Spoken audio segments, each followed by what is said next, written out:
पापा, मैं आपका बापू हूँ। मेरा पुनर्जन्म हुआ है और तू मेरा बेटा है। दोस्तों, क्या आप भी जानना चाहते हैं मेरे पुनर्जन्म की सच्ची कहानी? तो इस वीडियो को अंत तक देखना। तो चलिए शुरू करते हैं। दोस्तों, क्या मौत अंत है या केवल एक शुरुआत? क्या यह संभव है कि जिस पिता ने आपको उंगली पकड़कर चलना सिखाया हो, जिसकी चिता को आपने अपने हाथों से मुखाग्नि दी हो, जिसकी अस्थियों को आपने गंगा में प्रवाहित किया हो, वो वापस लौट आए, और वो भी कहीं दूर नहीं बल्कि आपके ही घर में, आपके ही बेटे के रूप में? क्या विज्ञान के पास इस सवाल का जवाब है कि जब शरीर जलकर राख हो जाता है तो चेतना कहां जाती है? क्या वो यादें, वो रिश्ते, वो अधूरा प्यार और वो अधूरी चिंताएं हवा में विलीन हो जाती हैं, या फिर वो किसी नए शरीर को खोज लेती हैं ताकि अपनी अधूरी कहानी को पूरा कर सके? आज मैं आपको भारत के एक छोटे से शहर की एक ऐसी सच्ची घटना सुनाने जा रहा हूं जिसे सुनकर आपके रोंगटे खड़े हो जाएंगे।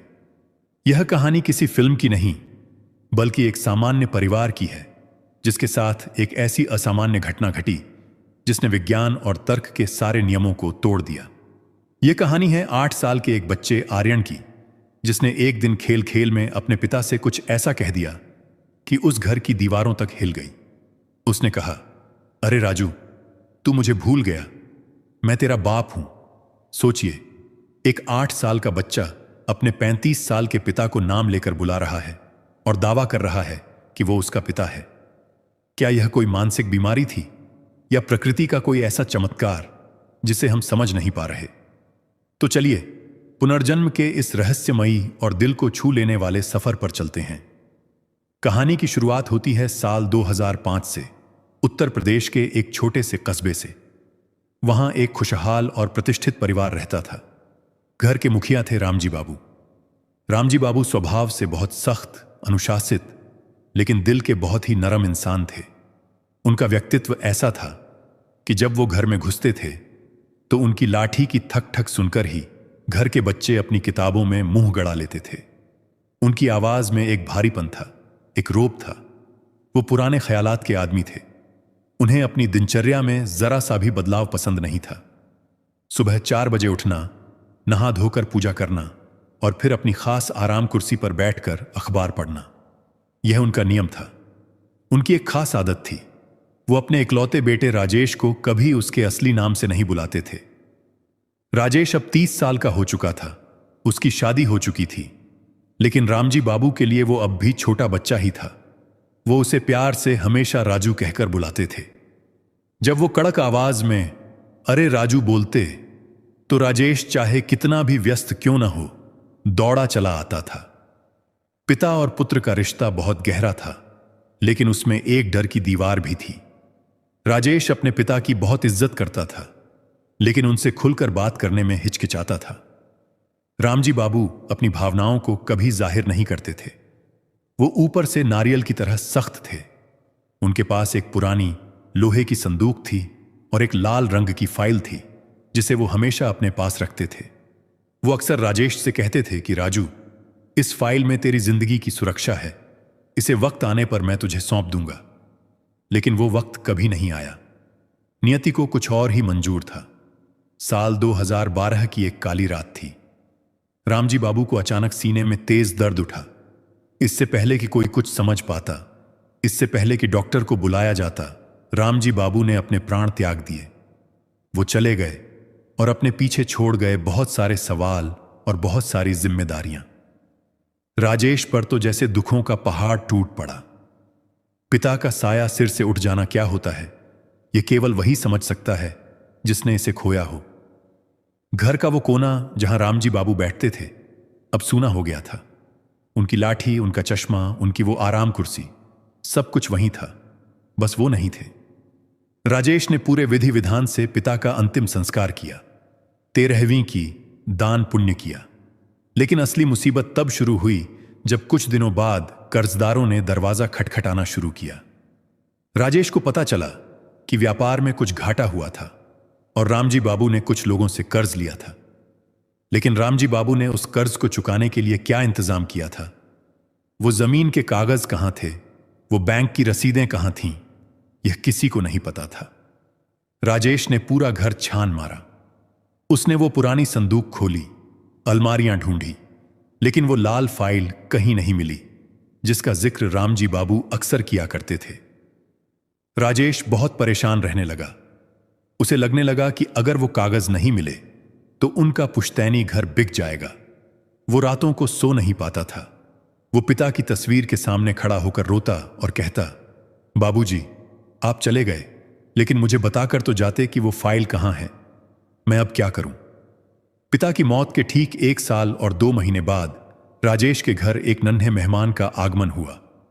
राजेश की पत्नी सीमा ने एक सुंदर और स्वस्थ बेटे को जन्म दिया। घर में खुशी की लहर दौड़ गई। दुखों के बादल छंटने लगे। बच्चे का नाम रखा गया आर्यन। आर्यन दिखने में बिल्कुल सामान्य बच्चा था। गोरा रंग, बड़ी बड़ी आंखें। लेकिन जैसे जैसे आर्यन बड़ा होने लगा, उसके व्यवहार में कुछ ऐसी बातें दिखने लगीं जो सामान्य बच्चों में नहीं होती। अक्सर देखा जाता है कि छोटे बच्चे खिलौनों से खेलते हैं, मिट्टी में खेलते हैं, शोर मचाते हैं। लेकिन आर्यन अलग था। जब वह केवल 2 साल का था, तब उसने घुटनों के बल चलना शुरू किया था। लेकिन वह खिलौनों की तरफ नहीं जाता था। उसका ध्यान हमेशा घर के उस कोने में रहता था जहां रामजी बाबू की पुरानी आराम कुर्सी रखी थी। राजेश ने उस कुर्सी को पिता की याद के तौर पर संभाल कर रखा था। उस पर कोई नहीं बैठता था। आर्यन घंटों उस खाली कुर्सी के पास बैठा रहता। कभी उसे छूता, कभी उसे पकड़कर खड़ा होने की कोशिश करता। कभी कभी वह उस कुर्सी से अपनी तोतली जुबान में बातें भी करता, जैसे वहां कोई बैठा हो और उसकी बात सुन रहा हो। घर वालों को लगा कि बच्चा है, शायद उसे कुर्सी का डिजाइन पसंद है या उसे वहां खेलना अच्छा लगता है। लेकिन अजीब घटनाएं यहीं नहीं रुकीं। जब आर्यन 3 साल का हुआ और उसने ठोस खाना खाना शुरू किया, तो उसकी पसंद नापसंद ने सबको हैरान कर दिया। आमतौर पर बच्चों को चॉकलेट, टॉफी या मीठा पसंद होता है, लेकिन आर्यन को मीठे में केवल गुड़ पसंद था। और सबसे हैरानी की बात यह थी कि रामजी बाबू को भी खाने के बाद गुड़ खाने की आदत थी। एक दिन सीमा ने घर में बैंगन की सब्जी बनाई। जैसे ही उसने आर्यन की थाली में बैंगन परोसा, आर्यन ने थाली को जोर से धक्का दे दिया और गुस्से में चिल्लाया, मुझे यह नहीं खाना, मुझे यह पसंद नहीं है, इसे हटाओ यहां से। सीमा हैरान रह गई। एक 3 साल के बच्चे में इतना गुस्सा। और सबसे बड़ी बात, रामजी बाबू को भी बैंगन सख्त नापसंद था। वो हमेशा कहते थे कि बैंगन देखते ही मेरा मूड खराब हो जाता है। सीमा ने यह बात राजेश को बताई। राजेश ने इसे मात्र एक संयोग समझा। उसने सोचा कि हो सकता है बच्चे को सब्जी का स्वाद पसंद ना आया हो। आनुवंशिकी भी तो कोई चीज होती है, शायद दादा की आदतें पोते में आ गई हों। लेकिन जैसे जैसे समय बीता, आर्यन की बातें और ज्यादा रहस्यमयी होती गईं। वह अक्सर पुराने गानों की तरफ आकर्षित होता था। अगर टीवी पर कोई नया गाना आता तो वह रोने लगता, लेकिन अगर रेडियो पर कोई पुराना गाना, खासकर मुकेश या रफी साहब का गाना बजता, तो वह शांत हो जाता और उसे ध्यान से सुनने लगता। एक 4 साल का बच्चा जिसे कार्टून देखना चाहिए, वह दर्द भरे पुराने नगमे सुन रहा था। यह सामान्य नहीं था। राजेश की पत्नी सीमा अब थोड़ा डरने लगी थी। उसे लगता था कि बच्चे पर किसी बुरी नजर का साया है या शायद उसके दिमाग में कोई दिक्कत है। उन्होंने कई बाल रोग विशेषज्ञों को दिखाया, लेकिन डॉक्टरों ने कहा कि बच्चा शारीरिक और मानसिक रूप से बिल्कुल स्वस्थ है। उसका दिमाग उसकी उम्र से ज्यादा तेज है। फिर वह दिन आया जिसने इस रहस्य को और गहरा कर दिया। आर्यन अब 5 साल का हो चुका था। वह साफ बोलने लगा था। एक दिन राजेश अपने ऑफिस से थका हारा घर आया। उसे अपने बिजनेस में बहुत तनाव चल रहा था। वह सोफे पर बैठा और उसने अपना सिर पकड़ लिया। तभी आर्यन उसके पास आया। राजेश को लगा कि बेटा उसे दुलारने आया है। उसने प्यार से आर्यन को गोद में उठाना चाहा, लेकिन आर्यन ने राजेश का हाथ झटक दिया और फिर उसने जो कहा, उसे सुनकर राजेश के पैरों तले जमीन खिसक गई। आर्यन ने अपनी बाल सुलभ पतली आवाज में कहा, अरे राजू, तू फिर से परेशान होकर बैठ गया। मैंने तुझे कितनी बार कहा है कि हिम्मत मत हारा कर। मर्द बन राजू, मर्द बन। राजेश सन्न रह गया। उसका शरीर सुन्न पड़ गया। राजू, यह नाम, यह नाम तो इस दुनिया में केवल एक ही शख्स उसे बुलाता था, उसके पिता रामजी बाबू। उनके मरने के बाद आज तक किसी ने उसे राजू नहीं कहा था। और मर्द बन, यह तो रामजी बाबू का तकिया कलाम था।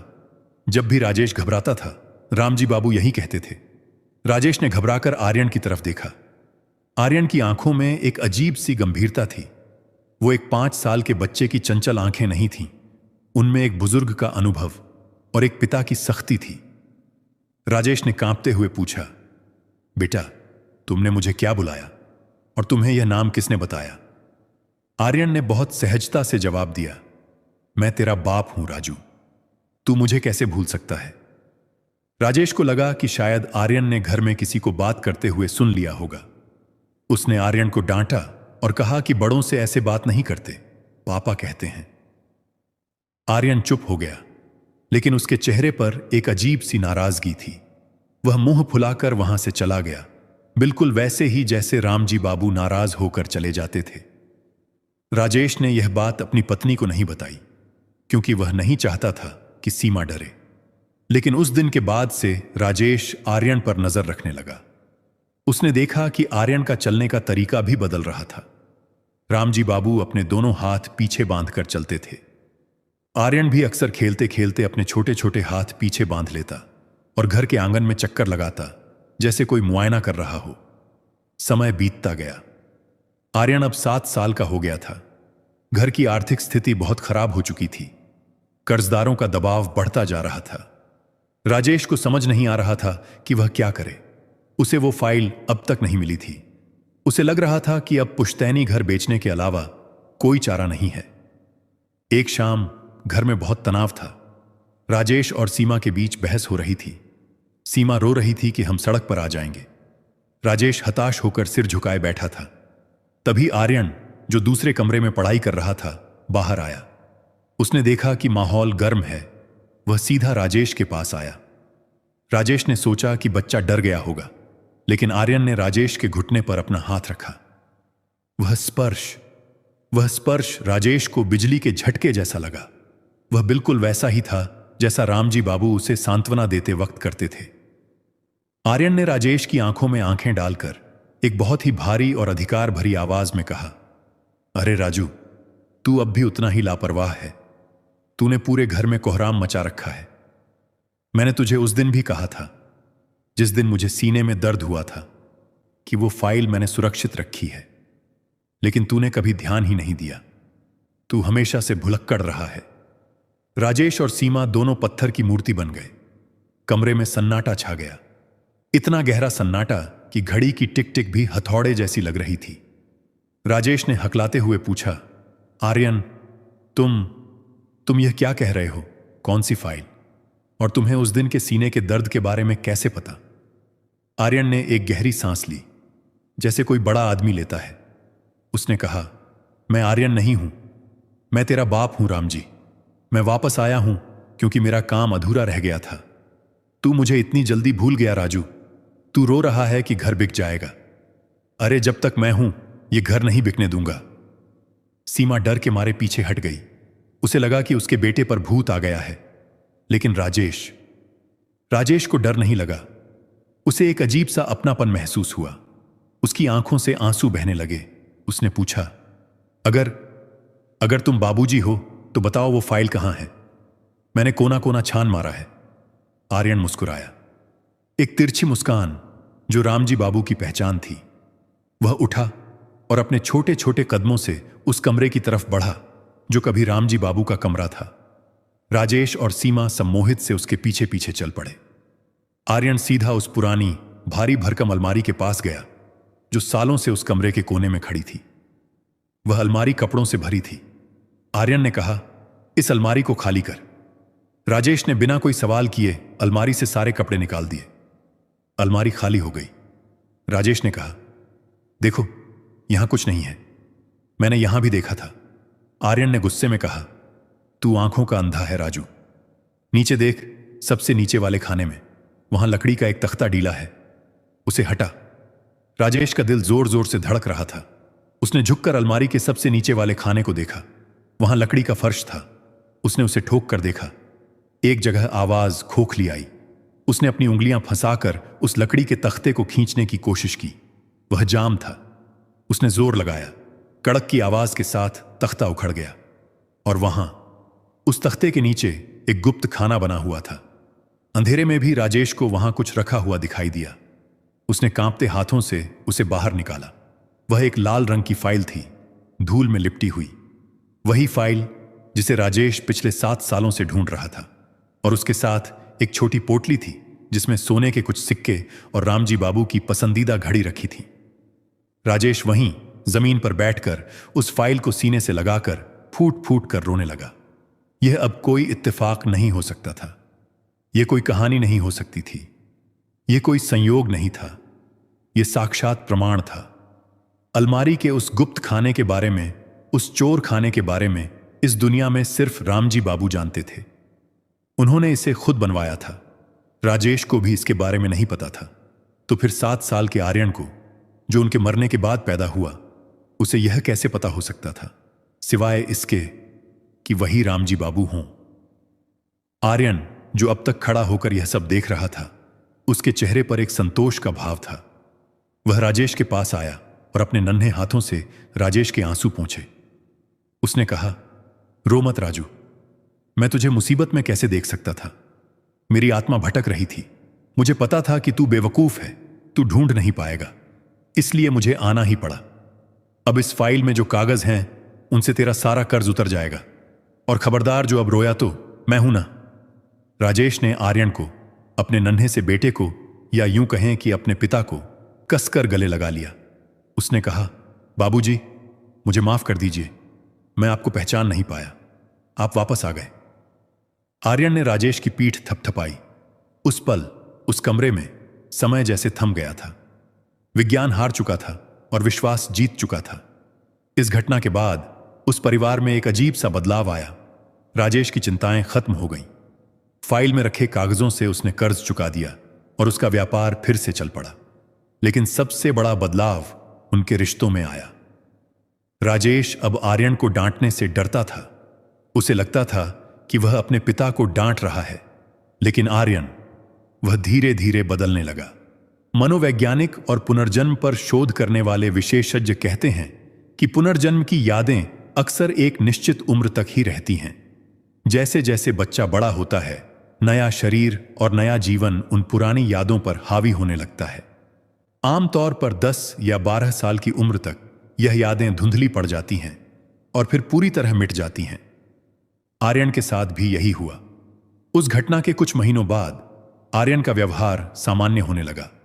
वह अब राजू नहीं कहता था, बल्कि पापा कहने लगा था। वह अब पुरानी बातें भूलने लगा था। आज आर्यन 15 साल का है, एक सामान्य किशोर। उसे क्रिकेट पसंद है, उसे दोस्तों के साथ घूमना पसंद है।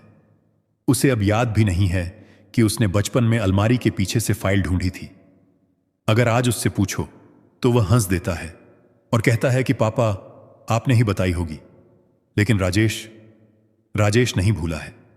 वह जानता है कि उसके घर में जो यह बेटा है, वह केवल बेटा नहीं है, वह उसका रक्षक है। वह उसका पिता है जो अपना वादा निभाने वापस आया था। आज भी कभी कभी जब राजेश किसी मुश्किल में होता है और घबराता है, तो आर्यन अनजाने में उसके कंधे पर हाथ रख देता है। और उस स्पर्श में राजेश को आज भी रामजी बाबू की लाठी की थक थक और उनकी वो भारी आवाज सुनाई देती है। हिम्मत मत हार राजू, मर्द बन। दोस्तों, यह कहानी हमें सोचने पर मजबूर करती है। हम अक्सर मौत से डरते हैं। हमें लगता है कि मौत पूर्ण विराम है, सब खत्म। लेकिन भगवद गीता में भगवान श्री कृष्ण ने अर्जुन से कहा है, वासांसी जीर्णानि यथा विहाय। जैसे मनुष्य पुराने वस्त्र त्याग कर नए वस्त्र धारण करता है, वैसे ही आत्मा पुराने और जर्जर शरीर को त्याग कर नया शरीर धारण करती है। आत्मा अजर है, अमर है। रिश्ते केवल शरीर के नहीं होते, आत्मा के होते हैं। और जो रिश्ता आत्मा का होता है, उसे मौत भी नहीं तोड़ सकती। हमारे अपने हमें कभी छोड़कर नहीं जाते, वो हमारे आसपास ही रहते हैं। कभी हवा बनकर, कभी याद बनकर, कभी किसी की परछाई बनकर, और कभी कभी आर्यन की तरह एक नया रूप लेकर हमारी उंगली थामने के लिए वापस लौट आते हैं। शायद आपके घर में भी कोई नन्हा बच्चा हो जो ऐसी ही अजीब बातें करता हो, जो आपको ऐसे नाम से बुलाता हो जो उसे नहीं पता होना चाहिए, जो ऐसी जगहों के बारे में बताता हो जहां वह कभी गया नहीं। उसकी बातों को बचपन की बकवास मानकर अनदेखा मत कीजिए। उसकी आंखों में झांक कर देखिए।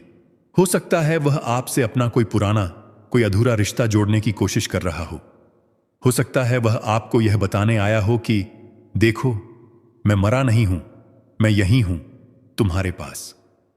प्रकृति के रहस्य हमारी समझ से बहुत परे है। हम केवल उतना ही जानते हैं जितना हम देख सकते हैं। लेकिन जो दिखता नहीं, इसका मतलब यह नहीं कि वह होता नहीं। प्रेम, विश्वास और आत्मा का बंधन, यह वो सत्य हैं जो हर तर्क से ऊपर हैं। अगर आपको यह सच्ची घटना दिल को छू गई हो, अगर इसने आपकी आंखों में नमी ला दी हो, तो इस वीडियो को लाइक जरूर करें और कमेंट में हमें बताएं कि क्या आपने भी कभी अपने परिवार में, अपने आस पड़ोस में पुनर्जन्म का कोई ऐसा किस्सा सुना है या महसूस किया है।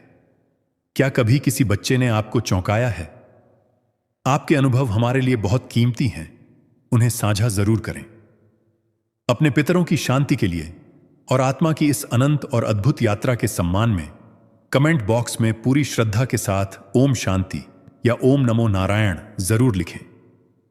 यह 2 शब्द उस चेतना को शांति पहुंचा सकते हैं जो शायद आज भी कहीं आपके आसपास है, आपको देख रही है, आपको आशीष दे रही है। जुड़े रहिए हमारे साथ जीवन, मृत्यु और उसके पार के ऐसे ही रहस्यमयी सत्यों को जानने के लिए। तब तक के लिए आप और आपका परिवार सुरक्षित रहे।